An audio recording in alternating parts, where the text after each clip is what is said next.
Hey guys, Brian from PFC here with this month's drill for the ARFCOM users that are out there. This one's called the Threelay.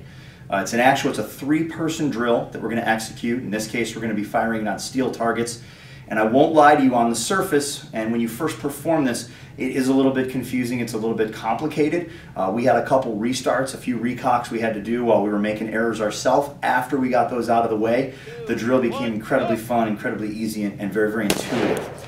We ran this drill in particular for 6 minutes. We needed to have 2 steel targets, 2 firing points, 1 kettlebell, and obviously 3 shooters. The kettlebell is not absolutely mandatory.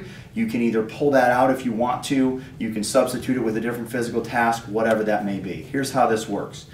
1 shooter on the left, 1 shooter on the right, 6 minutes on the clock. In fact, we have another one of our guys out there and he's running time for us.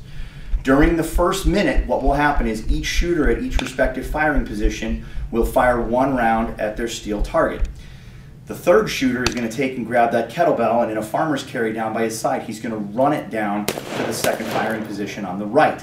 As soon as he gets there, he drops it, he hands it off to the other shooter, who then picks it up and runs it back to the position on the left.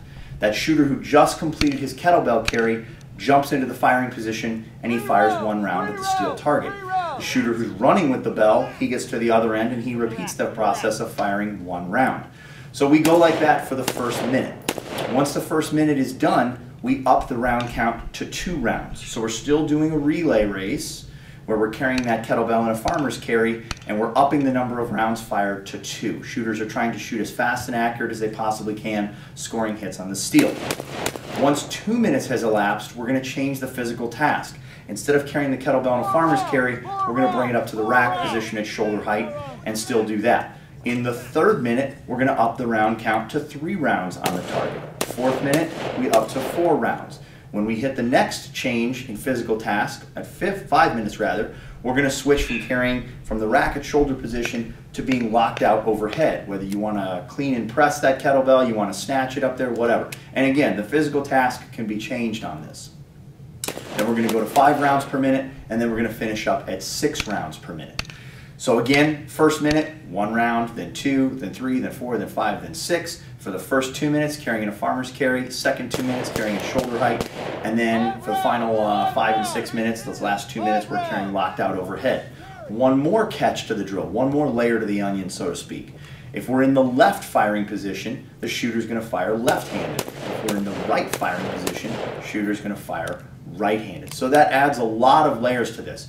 You can take and customize this any way you want to based upon resources, size of the range, limitations. Always remember our steel target safe distances and whatnot. You can make it real simple where you just run it as a relay race without the crazy physical task and keep every single minute consistent. But you will find that it does get the heart rate up, and that starts to slow down the firing process, or if the firing process cadence remains the same, it erodes the accuracy. It all starts to fall off. It's a really fun, challenging drill. I encourage you guys to take it, play with it, even modify it on your own. Give it a try. Stay safe.